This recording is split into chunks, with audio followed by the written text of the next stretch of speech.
Welcome to The Spiritual Conservative. I'm your host, Rory Colgan. Today I wanted to talk to you about something that was posted from the Washington Post. Now, I obviously do not have a high regard for the Washington Post. However, that being said, I thought I would give it another chance and look at this particular article.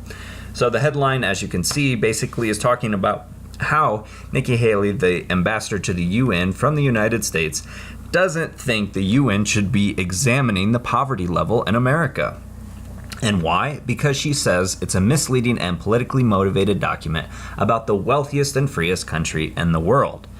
Now, that's where I disagree with it. It is not the freest country in the world. It might have been at some point. It probably was. And in fact, I actually do think it was. And that's part of the reason why we had so many innovations that were created here. Before the system of control came down on top of us, before the government got too big, we were able to freely create things or create things out of our own blood, sweat, and tears, and therefore help the world move on. That being said, we were also hypocritical. So while some people were being successful, others were still shackled in chains. Others were being kicked off their lands or given treaties that weren't very honest or fair. So that being said, let's look at how this country that's supposed to be the freest decided to give up a lot of its sacred rights, which were enshrined in the Bill of Rights, the 10 amendments to the Constitution that were about personal liberty. Now, the attack on our personal liberty has come from 2001, from the terrorist attack on September 11th. But if you look at all of the money we spend and all the freedoms that we have supposedly given up to some degree through this law, we will see that the terrorism incidents that still happen in today's world are minuscule in compared to the horror and the damage that was done to our country by passing the Patriot Act. And there are a lot of sitting members of Congress still in office that voted for that act. So let's just look at this. This comes from Wikipedia. Now, this is the 2017 terrorist incidents with 100 plus deaths. Now, you look at this. Now, these are horrible, wonderfully horrible, if there is such a paradoxical sentence such as that.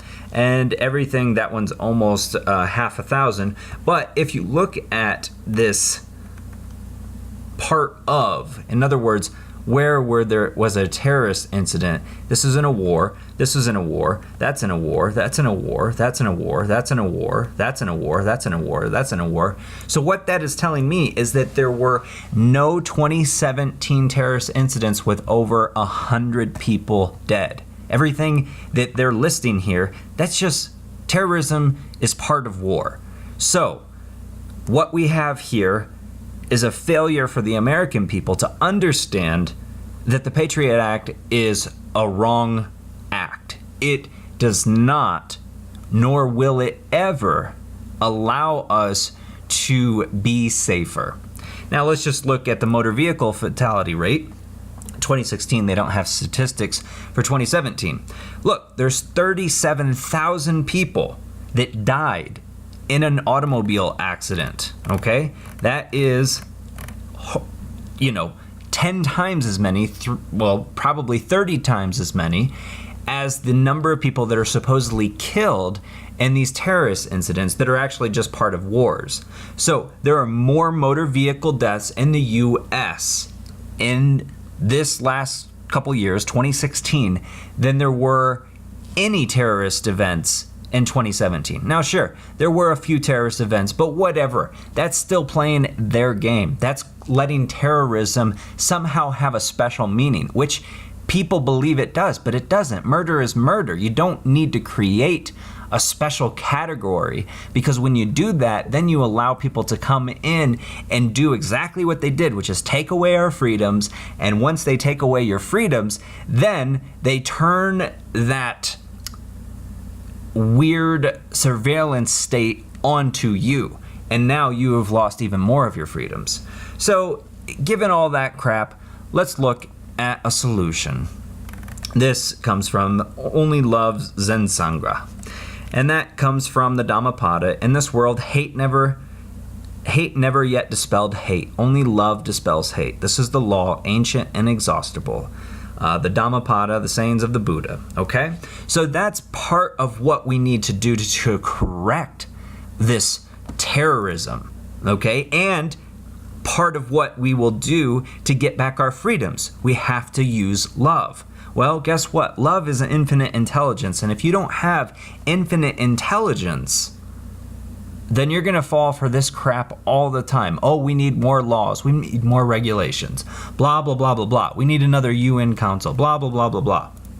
So that's a short aside as to why I disagree with Nikki Haley's assessment that we're the freest country. We're the freest country to consume, but that's not the same thing as the freest country in principle, freedom, liberty. That's what we used to have, and that's what the Dhammapada says we can reach again if we're willing to love. Because if we love, then we have a much more perceptive viewpoint, and we won't fall for all these straw man arguments and all these, we won't take the bait and basically follow their plan of problem, reaction, solution. But again, that's an aside. So as we go on, we see that basically people are saying that there are over 40 million people that live below the poverty or living in poverty. And President Trump was accused by this UN council guy that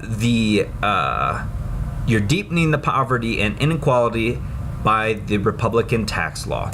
Well, what I can tell you from personal experience is I got fined $400 for not having insurance this year. So thank you, Obama. This is not a right-left problem. This is a uniparty problem.